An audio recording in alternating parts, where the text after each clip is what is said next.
Hey y'all, happy Sunday and welcome to this week's live Q&A session. This is the portion of the show where we allow YouTube to send out notifications that we're going live. If you're watching this live Q&A on replay, please scrub ahead until this graphic disappears and the actual show begins. If you're watching live and you have any comments or questions, please go ahead and put them in the live chat. But for now, grab a beverage, sit back, and relax while the countdown timer does its thing. Then we'll get started.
Howdy, howdy, hi. Howdy, howdy, hi. And I forgot to turn on my headset so I can hear myself, and I sound like I'm down at the bottom of a well.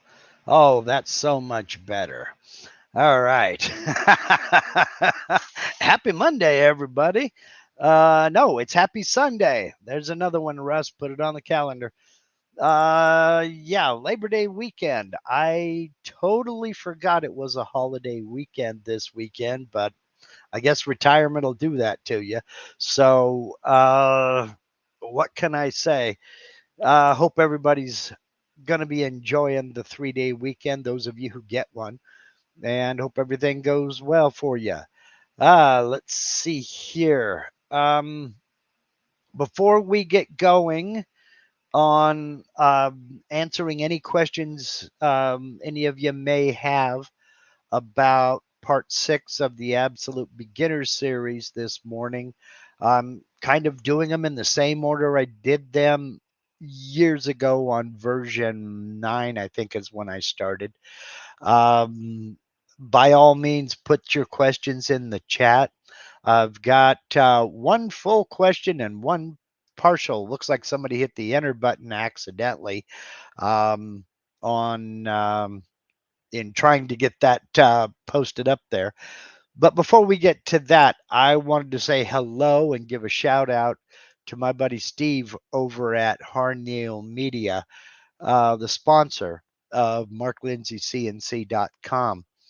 Uh, Man, I got to tell you, if you're looking to add legitimacy to your brand, if you're looking to start an e-commerce site or a web store, or even develop merch, t-shirts, baseball caps, coffee mugs, things of that nature, Steve is your man. He could hook you right up. I've got nothing but good things to say about him. I've been working with Steve for, oh my gosh, 6, 7 years now, and not one single complaint. I mean, I like to say that Steve gives you performance. He doesn't give you excuses. And I mean that. Um, he's not going to try to convince you how to get along without something. If you want something on a website, you'll get it. I mean, it's just plain and simple, that easy. He's very, very competitively priced. I don't know how he gets away with doing things at the price he does. And the man is everywhere 24/7. So do yourself a favor. If you're even toying with the idea of a website, get over to Harneal Media. There's a link down in the description of everything on this channel, and it's that way for a reason. Um, get over to Harneal Media, hit that contact us button, and shoot Steve a message. That's another bonus when you're working with Harneal Media. You're working with Steve 100% of the time, not some nameless, faceless person in a call center somewhere that you're never going to talk to again. So do yourself a favor, get over there, shoot him a message, and he'll work with you. And thank you, Steve, for everything you do in front of the scenes and behind the scenes. I truly appreciate it. Okay, so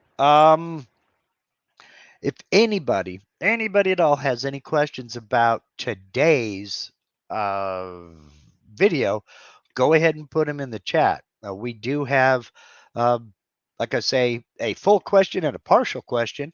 So I'll go ahead and get to them right now.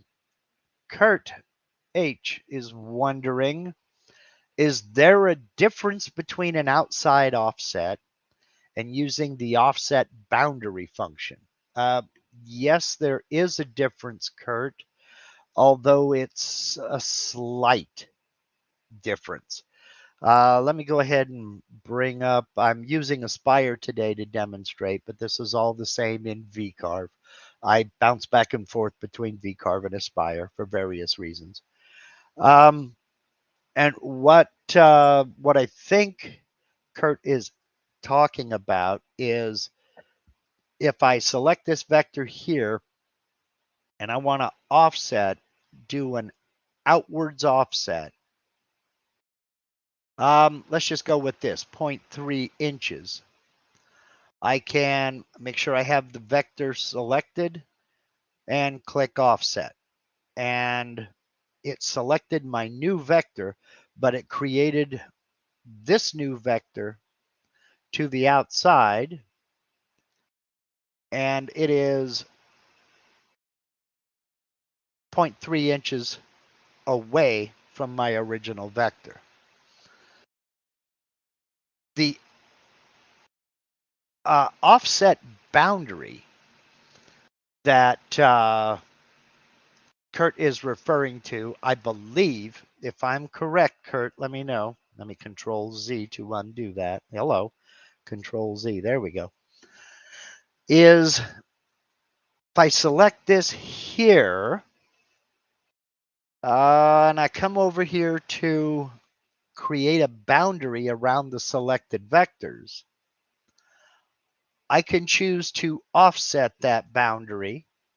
And let's go for the same 0.3 inches and create. Now, this basically did the same thing.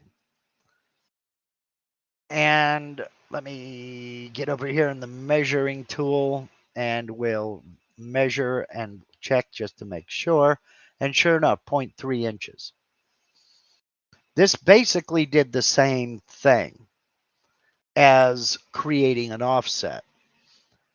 But where creating an offset boundary shines is, let's say you have another vector over here, and then for some strange reason, no, I don't want to do that. Deselect it. There we go. I've got some text here, and we'll close that. I'm going to drag that over here, just for giggles. Now, I can select all this and go to offset outwards, create sharp offset corners, and I've got a whole bunch of intersections and overlaps and things like that. So what I'm going to do, I'll go ahead and go to the vector validator just so it'll shut up. There we go. But if I create an offset boundary around these separate items,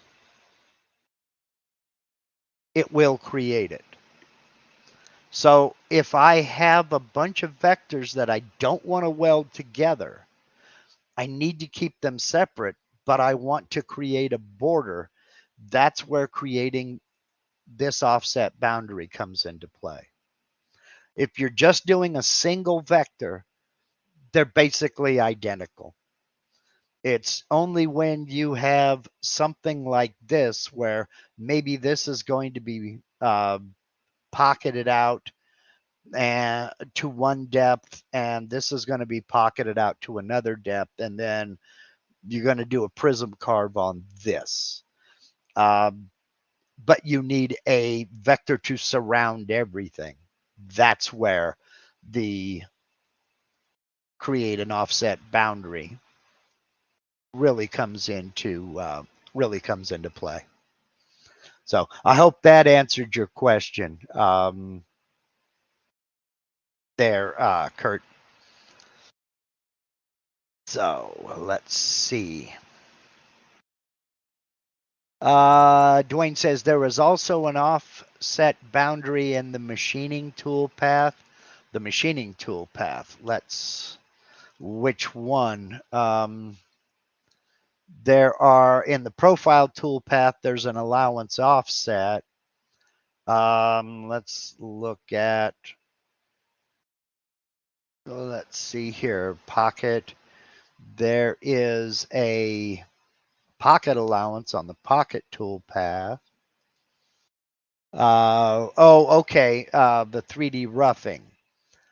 There's a boundary offset. Yes, that is for use when you're carving a 3D model, and let's say you're using a vector. I've got a 3D component in here, and I'm machining to this vector. This boundary offset will make the bit cut beyond the vector by however much your boundary offset is. So if you were referring to a 3D toolpath, then absolutely, Dwayne and Russell were correct. Absolutely. And I'd like to welcome Football Genius 123 aboard as a channel member. Welcome aboard. I'll have some stuff to show you towards the end here on how to get to the members only live streams on Mondays. And hope to see you tomorrow. Welcome aboard. We got a great group of folks, and hope you enjoy it. So thank you very much for becoming a channel member. Okay, now to follow up, Kurt says, would grouped vectors be considered a single vector? No. No.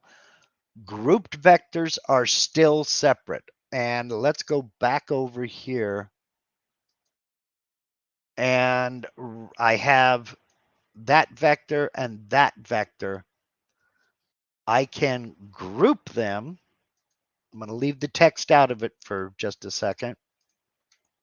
All right. Now I can either come over here and group them, or I can just tap the letter G on my keyboard, and they've turned to solid pink lines. That lets me know that that is a group of vectors right there, but that's not a single vector. I'll give you, for instance, what I can do is right-click, go into Node Edit. You're unable to node edit grouped objects. They are still separate vectors. They're just in a group. So do you want to ungroup? No, I don't want to ungroup. Not yet, but I can't node edit them. So there are various things you can't do with grouped vectors. This is one of the things that I'm going to cover in one of the absolute beginners videos. Grouped vectors and joined vectors are different. Grouped vectors, there's very little editing you can do to them. Let me ungroup them by tapping the letter U on my keyboard, and they go back to the dotted pink lines. And now I can edit them separately and then regroup them. Single vectors as in regards to offsetting. Let's try. Let's check it out. Let's select both of those, group them. I'm going to get rid of this outline here. And we'll check these out. Now we'll come along and we'll offset outwards 0.3. I want to create sharp corners and I'll select the new. Offset. I've got intersections. It wants to try to offset them separately. So I'll go to the vector validator and see what it says. I've got two intersections, right here and right here. The offset is trying to offset each vector separately. It's not a single vector. Now, in this situation, if you do want to offset these two vectors within a group, you can come up here and create a vector boundary around that group. Offset boundary 0.03, create. It doesn't matter if these are grouped, but you're not going to get a, well, you might. It just depends on the distance. Also notice there's no provision for square corners. So what you're getting is round corners out here, down here as well. The only square corners you have are this one here and that one right there. So there are drawbacks to it. So if you really are looking for square corners out here, Control Z to get rid of it, close. What I would do is I would offset them before you group them, or just ungroup them and offset them. Put those two offsets on a separate layer and weld them together. So in other words, select, ungroup. And got another one here, Easy Print Co. Could you please explain offset to this beginner? I hear it a lot, and you will hear it a lot. It's very, very common. In this context, what we're talking about right now, offset is creating another vector the exact same shape as this, but either larger or smaller than this. And the offset will be around this vector. So in my example just a second ago, I've got this vector selected. I'll come down here to offset. And what we mean by offset is, in this case, it's going to draw another rectangle 0.3 inches away from this rectangle all the way around it. Each side is going to be 0.3 inches outward in this context. I want to create sharp offset corners. Doesn't matter if new is selected or not, so I'll just go ahead and turn it off. Offset it, close, select my circle. Same settings, offset, close. Now I'll take my two offset vectors and I'll move them to a new layer. Move to, layer, new layer, and I'll just call it layer 2. We'll make it red. Hopefully you guys can see red. And now I have those two offset vectors. Layer 2 is my active layer. It's in bold. I'll turn off layer 1. Now I'll weld these two together. Now when I turn layer 1 back on, there's my offset. I'm going to put this on its own layer. New layer. Not active, not visible. Okay. So now I can go ahead and group those again. And I have my offset with square corners and my grouped vectors. So that's one way of handling that if you need those square corners. If you don't need those square corners, then you can go back to what we did a minute ago. Let's turn off layer 2. And we'll select both of these and draw a vector boundary, an offset boundary, create, close. Now, there are other offsets. They would best be handled on a case-by-case basis. There are toolpaths that contain offsets. There are all kinds of offsets. Basically, the easy way to remember it is when you're offsetting, you're moving away from something, or you're moving inside of something, one direction or another. For instance, if I take this vector and I want to do a profile toolpath, I have an allowance offset here. I'm cutting to the outside of this.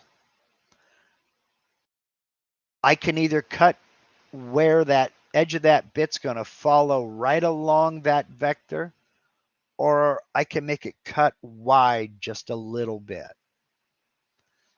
That's what that offset allowance is.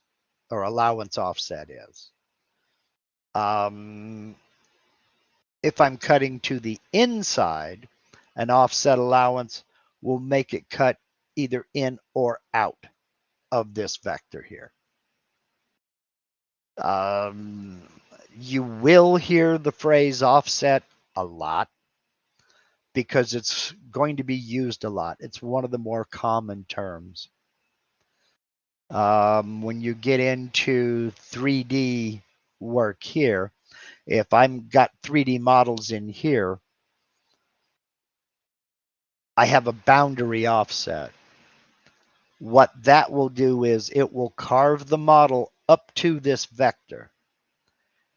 And then I want it to go beyond the diameter of the tool I'm using. So it doesn't just get to this edge and drop down and end. I want it to go beyond just a little bit to clean it up. So let's close that. Close that and go back over here to the design tab.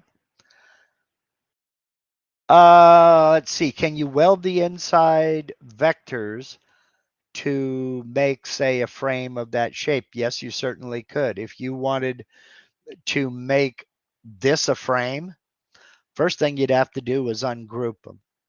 Because if I come over here and I try to weld them, at least 2 overlapping vectors must be selected for this operation. It's a group. I would have to ungroup them first. So with them selected, U, hello, U to ungroup. Then I can weld them. And then, yes, you could make a frame out of that.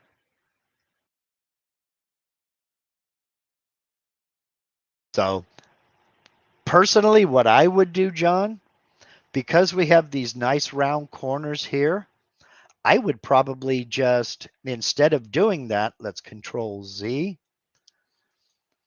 I would probably, let's move these to another layer.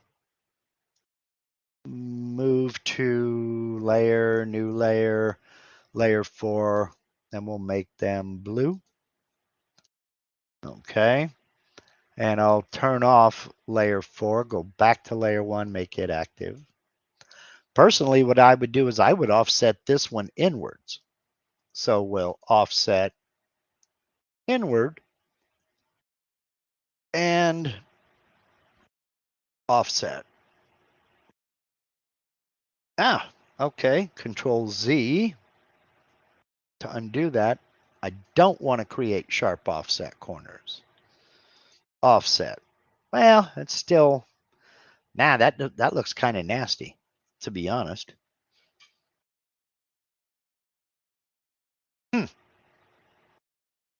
Well, looks like I would have to use a fillet.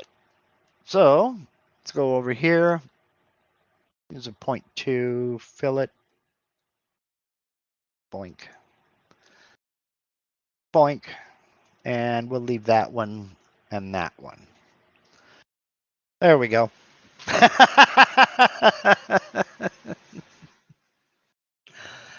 Dan Neal says the bottom line is that is an extremely powerful program. It is.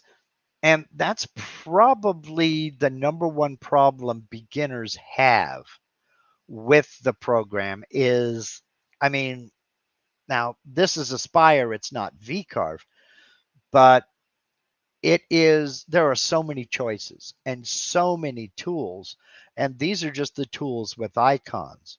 I mean, we haven't even gotten into the right-click context menus or node editing yet. And, you know, there are so many options and so many things you can do. It's real easy to go into information overload. And that's why I tend to try to make the video shorter and focus on one thing if I can. Last week was an exception because those were answers to direct questions I was getting. So turn all the layers back on so we can see that holy mess. Yeah. All right. I try to focus on one thing so we can get it in small bites. And then in the description is always the link to the playlist so you can take them at your own pace. So, let's see here. Maurice over at Erickson Design and Woodworking. Number one, if you're not subscribed to Erickson Design and Woodworking, well, number one, shame on you. Number two, do so. Get over there and check out his videos. He's got some killer projects over there. Oh man.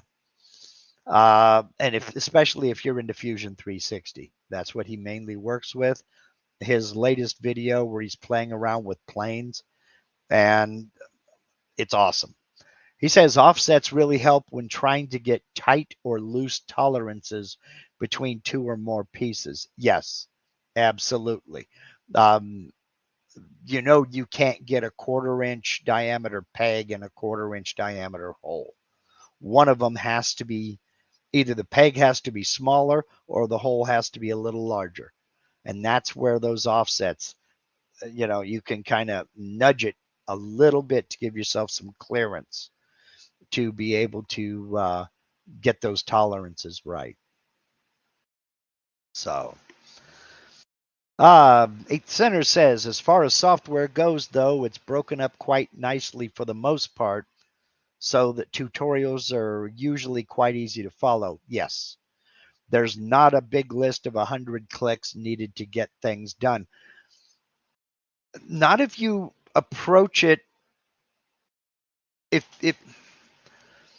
it depends on how you approach it. I tend to try to focus on one thing, get that done, then move on, because it's real easy to go into, again, information overload and look at a big old huge project when you really need to only focus on a couple of things. You know, um, you're right though. There's not a big list of 100 clicks needed to get something done. Now you can certainly do that, but there are a lot of workarounds for a lot of issues. But what can I say? Let's see. Martin says depends on the size of the hammer. Surely, yeah. I mean, if tab A won't fit in slot B, use a bigger hammer. I mean, that's true. But I mean, what can I say? Okay. ENZ Printco says, is there a discount to upgrade to version 12 or would I have to pay in full again? No. You will not have to pay in full again. Okay. Log into your V&Co account. It is you should find a link that says download your software, or it'll say right there upgrade. It depends on which software you have. If you have VCarve desktop, it's one price. VCarve Pro, it's another price. Aspire, it's another price. If you're going from VCarve Pro to Aspire, it's another price. You won't pay in full, but there is a price structure, and it really depends on which software you have and what you're upgrading to. If you're just going from, say, Aspire 9.0 to version 12, it's one price. It's the same price no matter what version you're upgrading from. So, but it's on an individual case-by-case basis. Your best bet is to go over to your V&Co account, and it will say for your situation what the price is. 8 Center says, and you can steam wood to expand it, handy for some things. That's true. But again, it's a workaround. So, if you give yourself a few thousandths of an inch or a few hundredths of a millimeter to get some clearance for that. And just here's a tip for everybody. If you don't already had them or have them, if you don't already have them, invest in a set of calipers. You will use them a lot. You need accurate measurements for like dowel diameters, material thicknesses. 3/4 inch thick or 19 millimeter thick material is rarely 3/4 of an inch or 19 millimeters. There's always a little bit of variation. You will need a set of calipers and use them. My point in saying this is if you go buy a 1/4 inch dowel, for example, or 6 millimeter dowel, it probably isn't a 1/4 inch diameter or 6 millimeters. It's a little bit smaller than that because they know you're going to be putting it in a 1/4 inch or 6 millimeter hole. So it's slightly undersized. And material thicknesses, they are, oh, okay. Ends. All right. It's your last name. Okay. All right.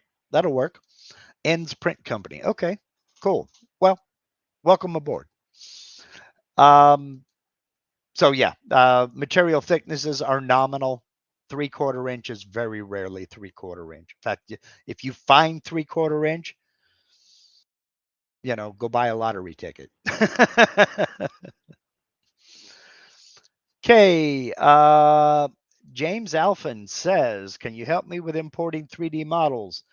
That's a big subject and a vague subject. Because there are different ways. I don't know if I have an STL file or not. And I believe that's what you're talking about is an STL file. Let me go into my layers and we'll get rid of these layers here. Don't need them. Delete invisible. All right. Don't need them. I think I might have an STL file. Let's go over here and import a component or 3D model. Do I have any STL? Well, there's some 3D files there.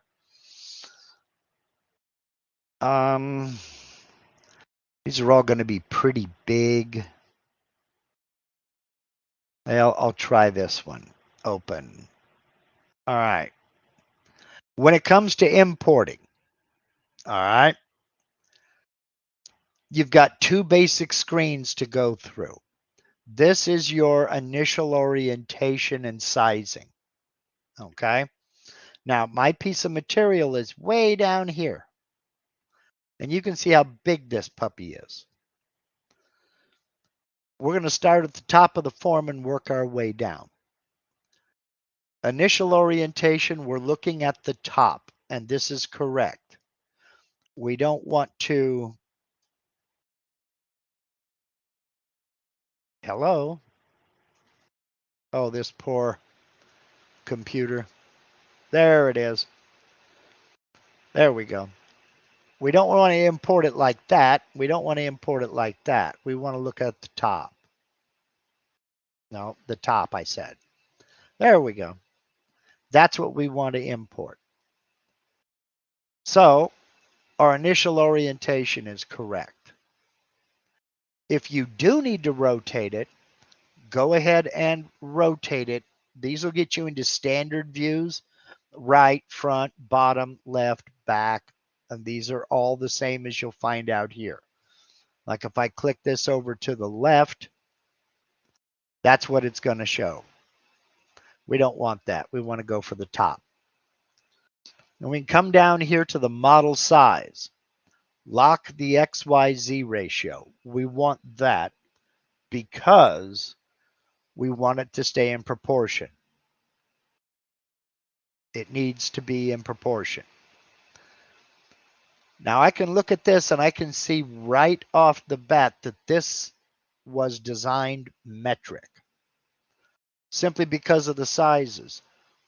40 inches thick in Z? I don't think so. 482 inches wide in X? I don't think so. I use inches. This was drawn in millimeters. So what I can do is right down here, click this button, scale millimeters to inches. That already made it a lot smaller. Now we're 1.5 inches thick by 19 by 19. My material is 12 inches by 12 inches. So I need to make that smaller yet. So with lock XYZ ratio checked, I'm going to make this 11 inches wide and click apply. Now my model will fit in my material. Okay. Now with that sizing done, I want to center the model. So the model is placed centered in my material. Don't worry if it looks like it's sticking up out of the material. Don't worry about that yet. Now we can position the model and import it. All right. Now this is where a lot of people get confused. We have this gray plane here. Okay. We're going to be adjusting the position relative to the modeling plane. That's this gray plane. If I zoom in and I look, kind of see that this little portion up here is sticking up out of that plane, and this right here. But if I look where that gray is, most of this down here is below that plane. I want the whole model. So what I'm going to need to do is right here, I can adjust that plane. I can drag this all the way to the bottom. It moves that plane all the way down to the bottom. And now all of it is going to be imported. Again, don't worry if it looks like it's thicker than your material. That's okay. We can fix that. We can adjust that within the program once we get it imported. I've got a couple of check boxes here. I can create both sides. Well, I don't really need to create that side. So I can uncheck that. What I want to do is I want to discard any data below this plane.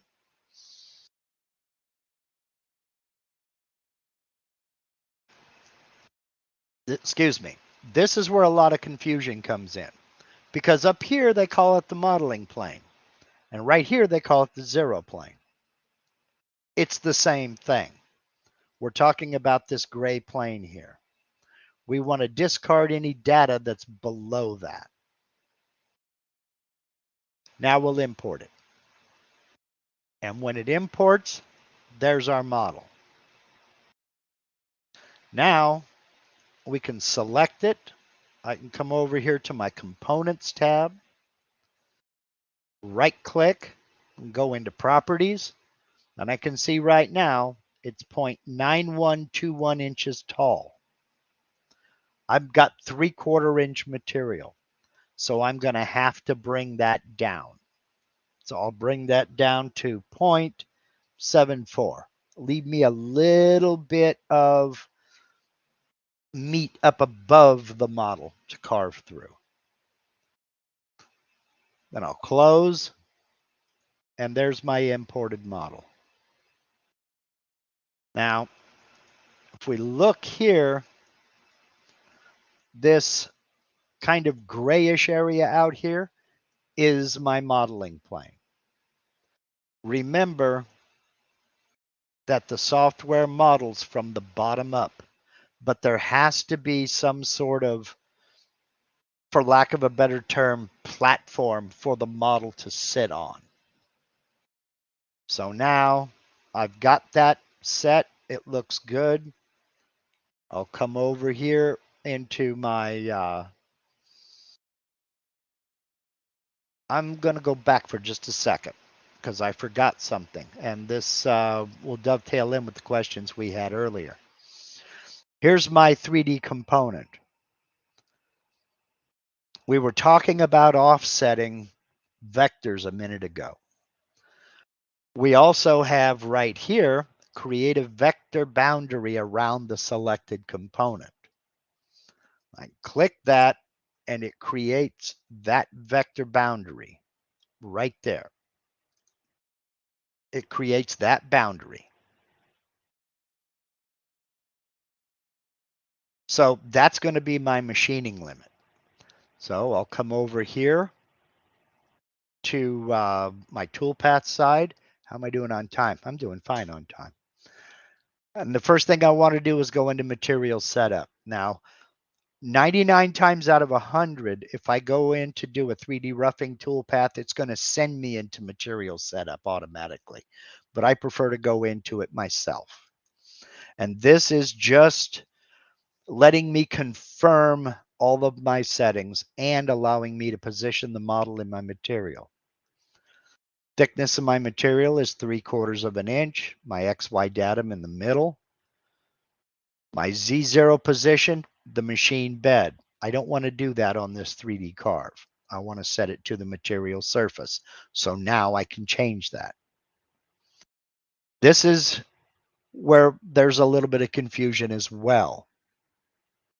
And that is the model position in the material. This area right here, the lighter brown, is the model. The model thickness is 0.74. I want that 0.1 gap above the top of the model, right there. And the reason I want that is if I go to carve this and it's right up at the top of the material, right there, everything up here on the top, the highest peaks, I run the risk of making those flat spots. So I bring my model position, I drag the slider all the way to the bottom. If it's, say, this was a 1/2 inch thick, I would put a gap above the model of 0.01, just like you see here. So, Russell says, why Vectric can't center the model in the stock Z-axis by default? Must be a reason why it won't do the blindingly obvious. If you're talking about here in material setup, Russell, it remembers the last thing you set. So the last thing you used is, generally speaking, where it's going to be. Not always, but usually. If you mean on import, it doesn't know what you're going to do. It doesn't know if you're going to take a few components out of this, if you're going to section the model, if you're what orientation you're going to put it in. So, I mean, I'm not making excuses for them. That's what I've observed. So, okay, all of this looks good now. I can click OK, and then I can start calculating toolpaths. I'll grab that vector boundary, rough. I'm going to use a 1/4 inch end mill to rough with. I'm going to machine the model to the selected vector. Because it's a 1/4 inch end mill, my boundary offset is a 1/4 inch. What I mean by that is when it comes into rough, it's not going to stop at that vector. It's going to go a 1/4 inch beyond that. And you'll see that in just a minute. Machining allowance, it's going to leave a minimum of 0.02 inches of material when it roughs. That leaves something there for the finishing bit to come along and clean up. I'm going to do a Z level and we'll calculate. And we'll go ahead and preview that selected tool path.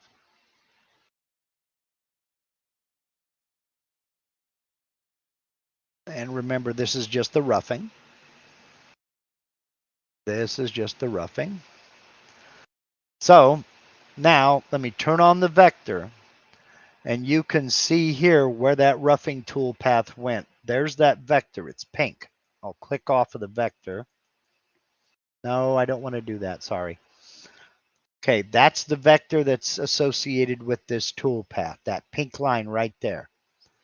The roughing bit went out beyond it. So that's that boundary offset.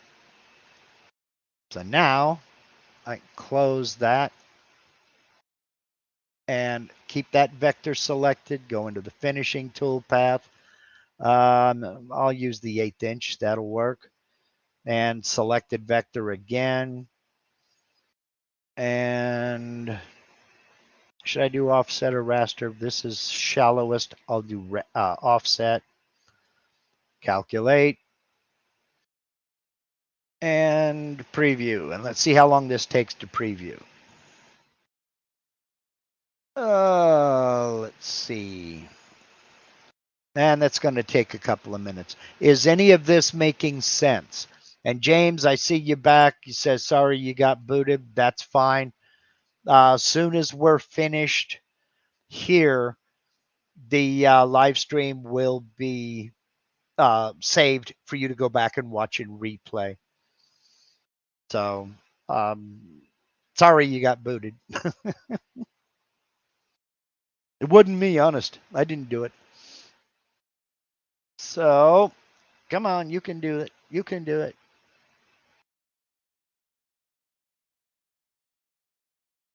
And almost done. I guess I could bring that up towards the center so you guys can see it.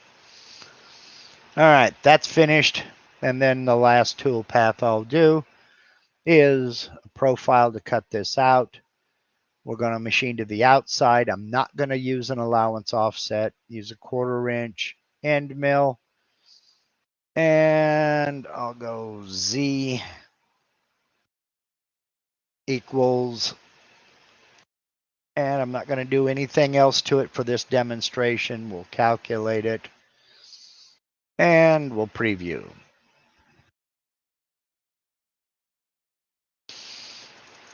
And there we go. And there's a few things. I need a smaller bit. I need a 1/8 inch bit to clean that up. I should have used a 1/8 inch bit because there's a lot of waste in there that I can't get out. Okay, well, anyway, it's what happens when you make a model too small. So, basically, well, tell you what, let's do. Let's go back and change that to an 1/8 inch. Select. We'll recalculate. We'll undo last. And we'll preview that toolpath. That cleaned it up. There we go. And that's part of that ribbon. Now, with this small of a model, I should have used a smaller bit to get in there and get some of that, but that's all right. You get the point.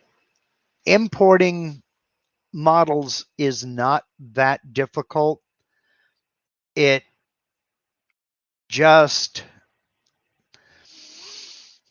take it step by step.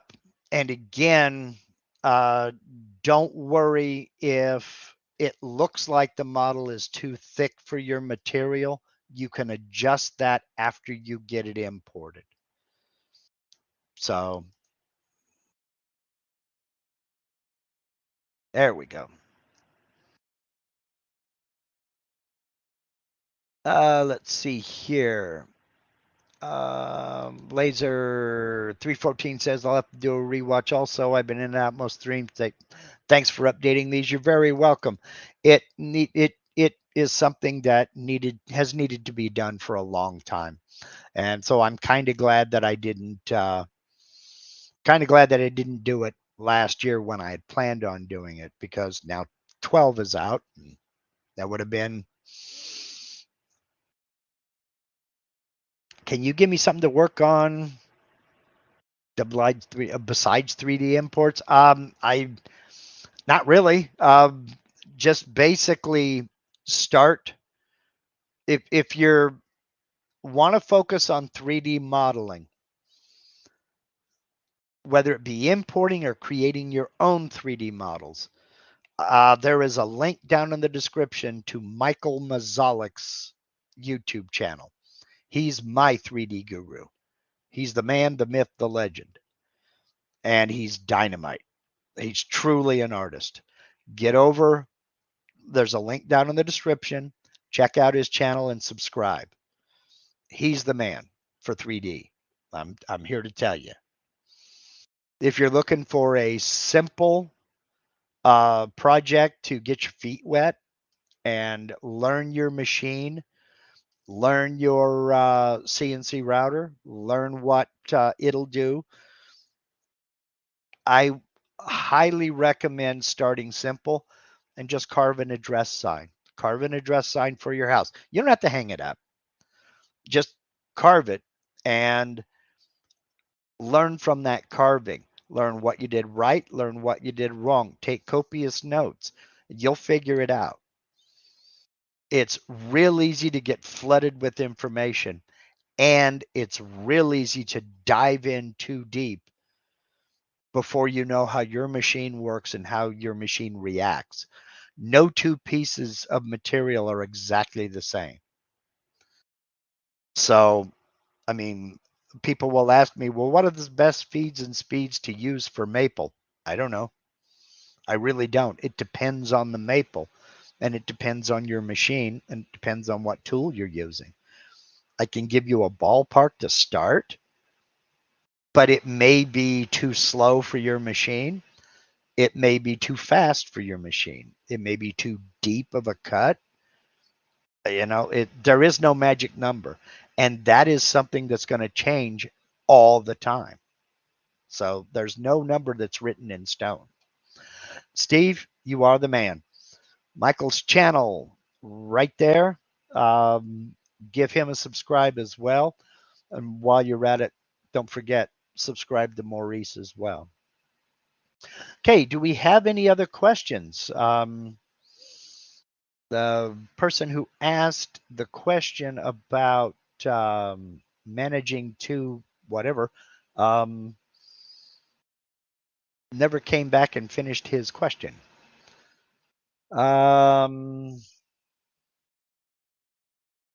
Let's see. 8 Center says, and a fillet gauge and a square too comes in real handy real often.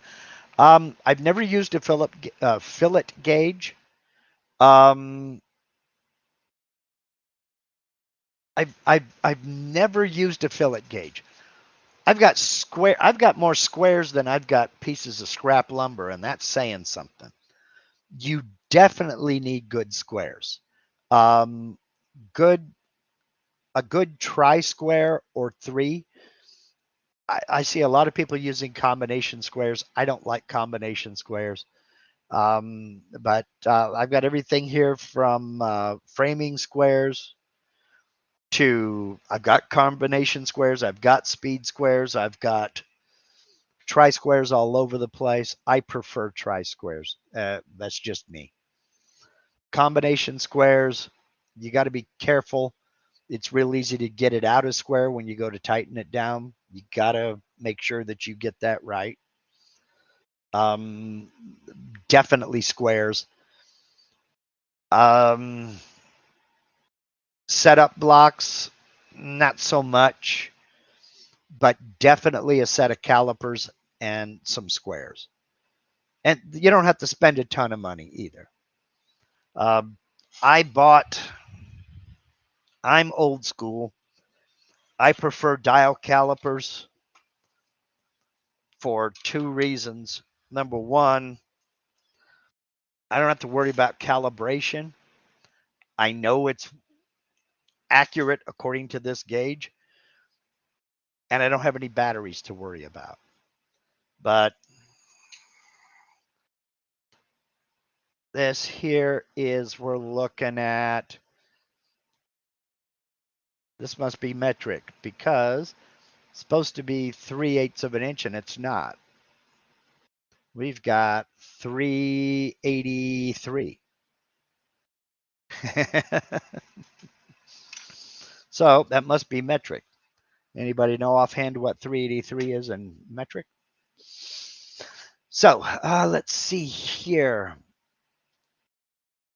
Thank you for all the effort you put into these training. Well, thank you for watching, Donald. I appreciate it.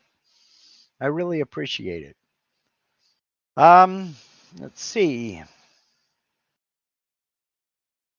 Going back to look here.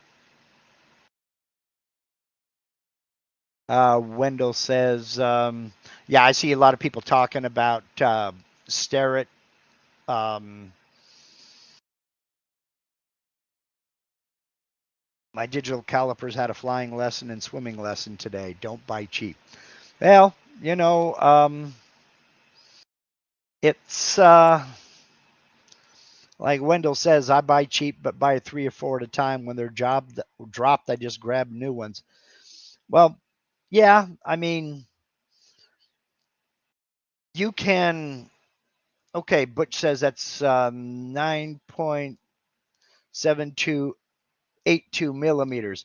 I'm willing to bet you the nominal size is 10 millimeter then. It'd be just enough, just undersized, just enough to glue into a 10 millimeter hole. Actually, this will show you how cheap I am. These are not dowels. They're the handles off of foam paint brushes. But I pull the foam part off when I'm done using it, which is why they look like this. And I use them for stupid things like I'll glue a drill bit in it, and I've got a nice little reamer. That works great. I do. I'm so cheap, it's not even reasonable. All right, I'm not seeing any more questions. So, and I've tap danced about as hard as I can. So I guess I'll go ahead and wrap this up, which is just fine because we've got some grocery shopping to do. And hopefully I can get back in time to fire up the grill. So, as I promised earlier to our newest channel member, I'm going to show you something here. Mr. Football Genius, 123. You go over to, I got to bring it up before I put it out here for you guys to see. But you go over to my YouTube channel, and right down here below the banner, below all this stuff right here, you'll see community. Click on the community tab. Now, I am not going to scroll down because that'll give everybody the link. And no, you can't have it. But Football Genius, you can have it. If you scroll down here, you will find the links to every Monday's members only live stream. I also have a playlist over here on my playlist tabs, creative playlists, and where are the members only? There are the members only playlist, and there are currently 120 videos over there. Yes, we've been going that long, but that's where you'll find the playlist for the past live streams, which you have access to. The community tab is where you'll find the links to the members only live streams. And every Monday at 5:30 Pacific, 8:30 Eastern, that's PM, we have a live stream, and hope to see you tomorrow. Thank you for becoming a channel member. If you would like information on how to become a channel member and join the elite crowd, just click that join button down there by underneath this video panel somewhere. They keep moving it around. A little panel is going to pop up and a video is going to play. It'll tell you all about channel membership.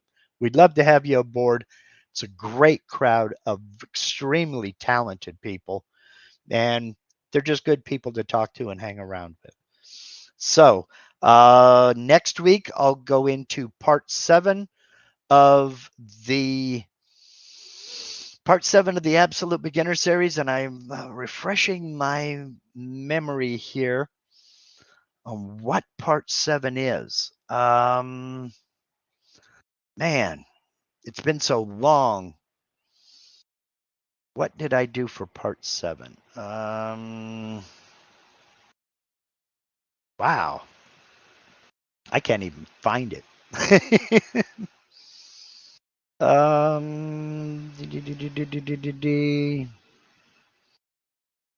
was part 7? Oh, offsetting and incremental save. That's right. Hey, there you go. Where'd you go? There you are. Where'd you go? Oh, come on. I do this. I tap dance a lot.